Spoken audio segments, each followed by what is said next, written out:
Hello friends, आपका मेरे channel पर स्वागत है। तो आज हम थर्ड टॉपिक स्टार्ट कर रहे हैं, कथन और मान्यताएं, स्टेटमेंट और एज्यूप्शंस। ये आपके आते हैं पेपर में। रीजनिंग का बहुत इंपॉर्टेंट चैप्टर है, इससे एक दो क्वेश्चन आपके पक्के पूछ लिए जाते हैं। तो आज हम सबसे पहले इसके कुछ महत्वपूर्ण बातें पढ़ेंगे, उसके बाद इसके क्वेश्चंस करेंगे ताकि हमें क्वेश्चंस करने में कोई दिक्कत ना हो। ठीक है, तो जो भी हम इसके रूल्स पढ़ेंगे वो हमें थोड़े से याद रखने हैं। जो भी ये बातें हैं, महत्वपूर्ण तथ्य है, इन्हें आपको अच्छे से पढ़ लेना है। उसके बाद जो है वो आप आसानी से क्वेश्चंस कर लेंगे, आपको किसी प्रकार की कोई दिक्कत नहीं आएगी। ठीक है, तो चलिए स्टार्ट करते हैं। सबसे पहले दिया गया है आपका मान्यता अथवा पूर्वाधारण, मतलब इनके बारे में बताया गया है। इनका अर्थ क्या है कि वह अनकही बातें जो दिए गए कथन में अंतर्निहित होती है, मतलब वो वाली बातें जो उस कथन में दी गई हैं उस कथन से प्राय अधिक मौलिक होती हैं। इस तरह के प्रश्नों में एक कथन दिया होता है और उससे संबंधित दो मान्यताएं दी होती है। अभ्यर्थी को कथन का विश्लेषण करके देखना होता है कि उसमें से कौन सी मान्यता अंतर्निहित है।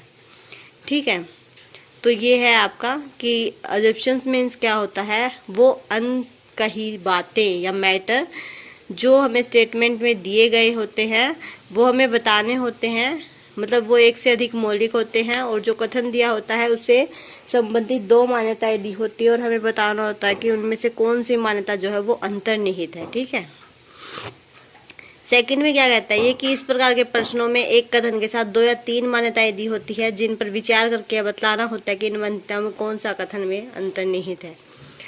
भाई इसमें भी यही बात की गई है कि वही दो या तीन मान्यताएं दी होती है, उनमें से बताना होता है कि कौन सी कथन में अंतर्निहित है। ठीक है, ये बतानी है। इसके नियम क्या है, ये नियम्स पढ़ लेते हैं कुछ। देखिए, अंतर्निहित बात जो है वो सरल होनी चाहिए।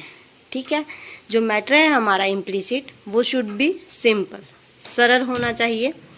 किसी कथन में एक से अधिक बातें अंतर्निहित होती हैं।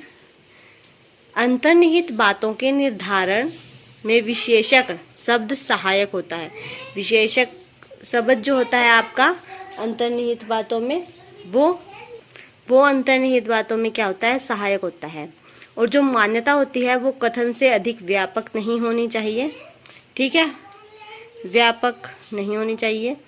और जो कथन है वो एक दूसरे के सार्थक होने चाहिए।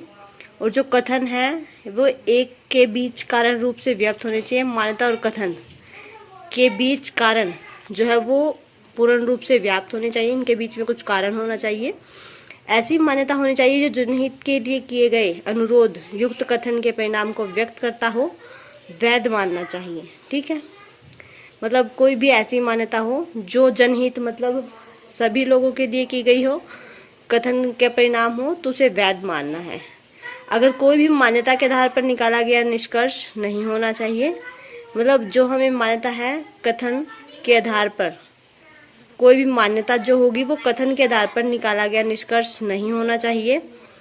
ऐसी मान्यता को किसी सुधार लाभदायक परिणाम को प्रदर्शित करने को वैध मानना चाहिए। ठीक है, मान्यता में जो कथन का यथार्थ भाव है वो सहिकृत होना चाहिए। मान्यता में जो कथन की पुनरावृत्ति नहीं होनी चाहिए। ऐसी मान्यता जो कि जनहित के लिए सूचित किए गए कथन के प्रभाव एवं सूचना देने वाले के कर्तव्य बोध को प्रदर्शित करता था, जिसे न जारी होने पर हानिकारक प्रभाव की संभावना हो, वैध मानना चाहिए। मतलब ऐसी कोई भी मान्यता हो जो जनहित के लिए सूचित करने के लिए हो, लेकिन उसके कथन के प्रभाव और जो सूचना देने वाले के कर्तव्य बोध, मतलब कर्तव्य बोध को प्रदर्शित करता हो, और जिसे अगर हम जारी कर देते हैं तो उससे हानिकारक प्रभाव पड़ता हो, तो उसे वैध मानना चाहिए। ठीक है, वैध मानना चाहिए। तो ये आपकी कुछ मान्यताएं दी गई है कि मान्यता आपकी किस तरह की होनी चाहिए, व्यापक होनी चाहिए, उनके बीच में कुछ भी सार्थक होना चाहिए, मतलब उनके बीच में कुछ भी कारण होना चाहिए। जनहित के लिए हो तो उसका परिणाम अगर जनहित के हित में हो तो उससे जो है वैध मान लेना चाहिए। कोई भी मान्यता जो है वो कथन के आधार पर निकाला गया निष्कर्ष नहीं होना चाहिए। लाभदायक परिणाम को प्रदर्शित करना हो तो वैध मानना चाहिए। तो उसमें यथार्थ भाव से हित होना चाहिए। ये कुछ नियम हमने इसके आज पढ़े हैं। ये आप इसके कुछ नियम्स और इनके जो ये दिया गया है कि भाई ये क्या होता है, अजम्पशन मान्यताएं और पूर्व धारणा क्या होती है, वो एक बार पढ़ लेना। कल हम इसके कुछ महत्वपूर्ण उदाहरण करेंगे, ठीक है। उसके बाद इसके प्रैक्टिस के एग्जाम्पल करेंगे, जिससे आपको बहुत अच्छे से क्लियर हो जाएगा। लेकिन तब तक आपको थोड़ा सा ये ध्यान से पढ़ लेना है सब कुछ। मतलब इसमें मैंने कुछ लिख भी रखा है कि प्रत्येक, सभी, क्यों, ये शब्द नहीं होने चाहिए। और जैसे संभवतः, सकर्मक, समानता, ये शब्द मान्य होंगे। ये भी आप एक बार पढ़ लेना, नज़रों में से निकाल लेना।